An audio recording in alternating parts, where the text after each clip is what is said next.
Hello everyone. In the previous videos and tutorials, we have discussed that how a charged particle behaves in a magnetic field and in an electric field, how it experiences force, and the path traversed by the charged particle in those fields is also discussed.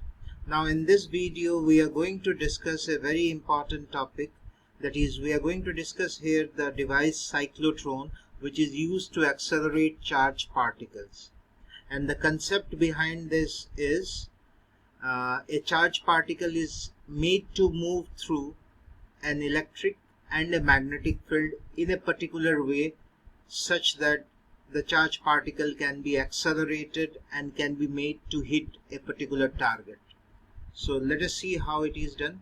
It is a very important topic, so you need to go through this video very carefully and see to that all the doubts are clear. Now first of all, the definition of cyclotron. It is a device which is used to accelerate charged particles like protons, deuterons, alpha particles, etc. to very high energies. That means they gain very high kinetic energy. And it is invented by E.O. Lawrence and M.S. Livingston in 1934 at Berkeley, California University. Now, I am showing you a diagram of a cyclotron where you can see the two poles here. One is the North Pole, another is the South Pole.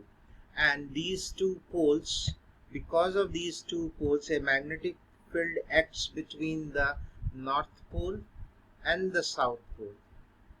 Now, two Ds are taken. These are actually hollow cylinders with very small height, which is hollow from inside, and two such Ds are taken.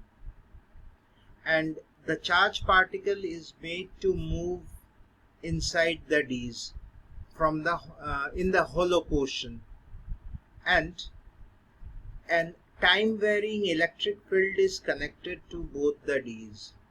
That is, the electric field polarity changes with time.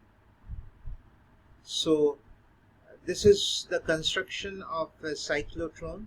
So in a cyclotron we need a perpendicular magnetic field and a time varying electric field, so that we can make the charged particle, which is initially at rest, to be accelerated and hitting a particular target. As you can see here, the charged particle started moving, velocity goes on, increases, and it finally comes out with of the window W here and hits the target. Now you need to understand the concept here very carefully, that how it works. This is a time varying electric field. Okay.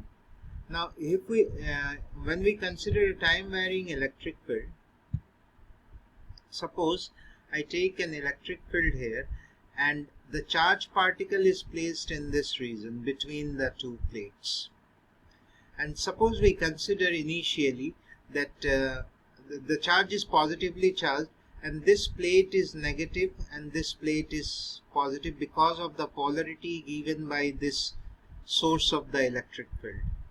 So this terminal is negative and this terminal is positive. So the D's are, which are named as D1, is positive and D2 is negative. So naturally the charged particle will get accelerated in this direction because it experiences a force. We all know that the direction of electric field from the positive to the negative, in the direction the positive charge will move, that is, it will move towards the negatively charged D. As it moves towards the negatively charged D, because it experiences force due to the electric field, the magnetic field, which is acting perpendicular, the velocity, the direction of velocity of the charged particle is 90 degree. It makes an angle of 90 degree here. So if it is 90 degree, what will happen?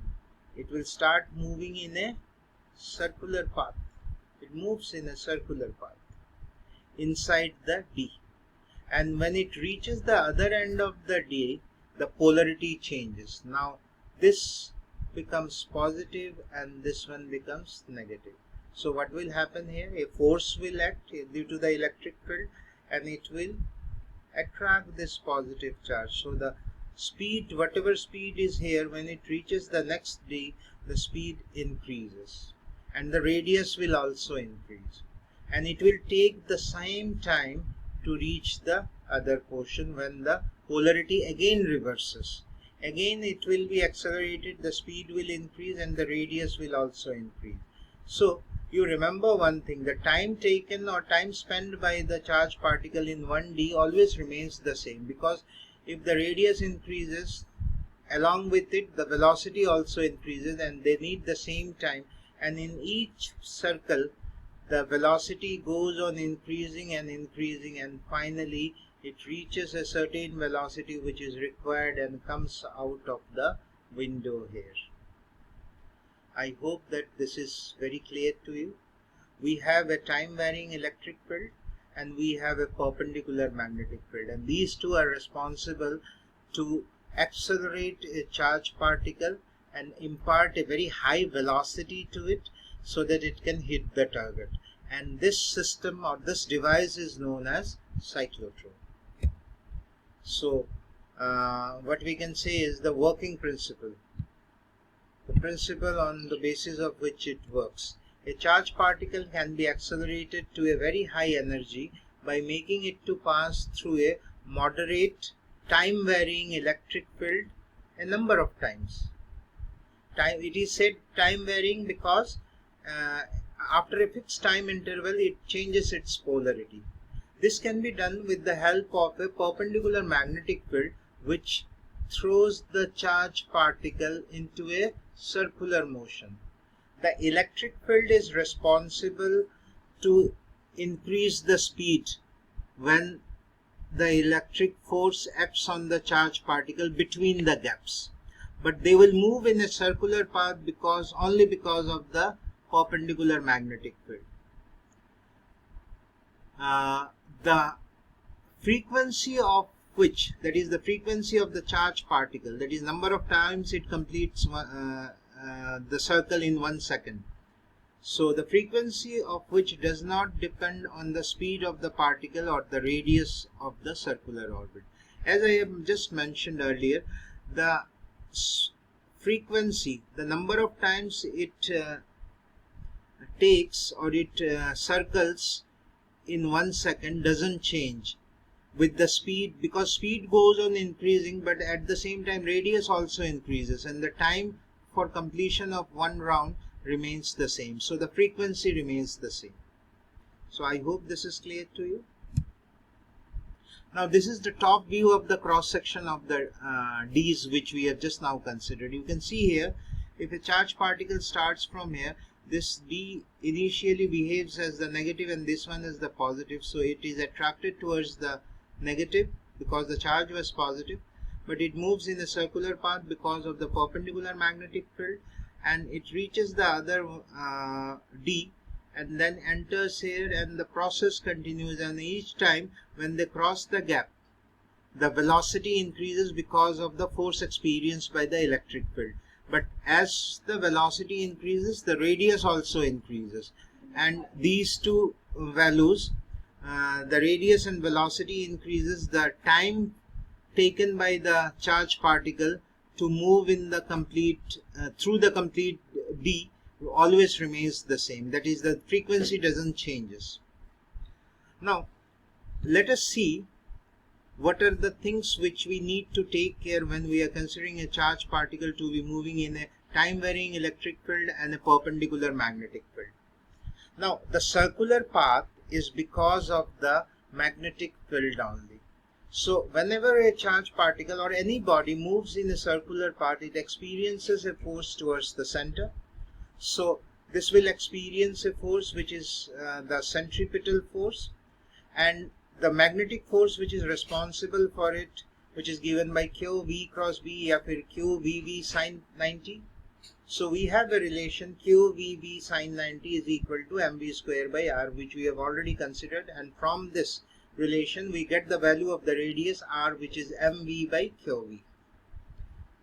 You can see here radius and velocity are directly proportional. Velocity increases, then the radius also increases. Now the time period, the total time taken to complete the whole path. 2 pi r distance upon the velocity. So 2 pi by v, and the value of r we have calculated mv by qv. So v cancels out, it is 2 pi m by qv. This is the time period of revolution of the charged particle. Now obviously the frequency is 1 by time period, that is the reciprocal of this quantity, qv by 2 pi m. It is known as cyclotron frequency or magnetic resonance frequency. Next is the maximum kinetic energy of the accelerated ions. The maximum kinetic energy, the velocity goes on increasing as well as the radius. The kinetic energy therefore increases. So we have the relation, if the maximum velocity is given by v0 and maximum radius is given by r0, then the centripetal force is equal to the magnetic Lorentz force. We write m v0 square by r0 is equal to q v0 b. So v0 cancels out, and the value of v0 which is left out is q b r0 by m. So now the value of kinetic energy, maximum kinetic energy, half m v0 square, which will be given by half m. The value of v0 we have calculated here, so we can put the value here, so we'll get the result. And the value of final value, the maximum value of kinetic energy will be given by q square b square r0 square by 2m, where r0 is the maximum radius. So I hope up to this it is very clear to you. Now let us see some of the limitations of cyclotron. Now see here, the value of mass according to Einstein theory of relativity is given by m is equal to m0 root over 1 minus v square by c square, where the value of m represents the moving mass and m0 is the rest mass. Normal conditions, when we see moving mass and rest mass is small because the velocity v of an object is very small as compared to the velocity of light c. But when we consider the charged particles which are moving in the cyclotron, inside the cyclotron, the velocity goes on increasing, and because of that v increases. You can see here the value of m increases in comparison to m0. That is, the mass increases, and if the mass increases, the formula for frequency we have qv by 2 pi m. So the mass increases, then the frequency will also increase, and the frequency will decrease.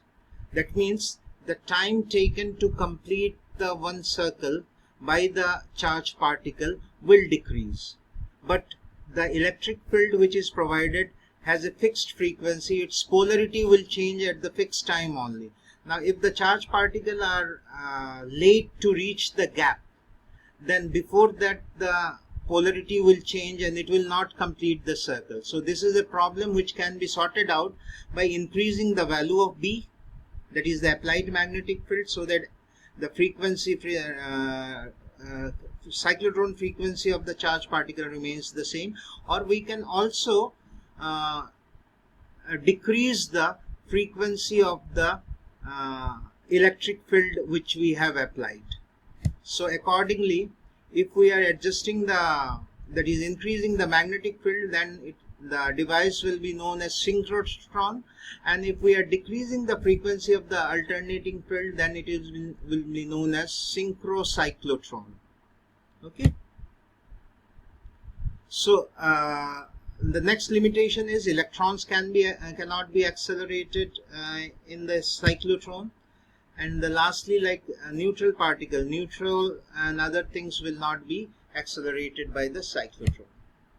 Now some of the uses of cyclotron, mainly they are used in nuclear reactions where they hit the charged particle which are accelerated hits the target. The high energy particles produced in a cyclotron is used to bombard nuclei and study the resulting nuclear reaction and hence investigate nuclear structure. The high energy particles are used to produce other high energy particles such as neutrons by collision. The fast neutrons are used in atomic reactors. So these are the important uses. You can go through the uses and see to it. If there is any doubt, you can post.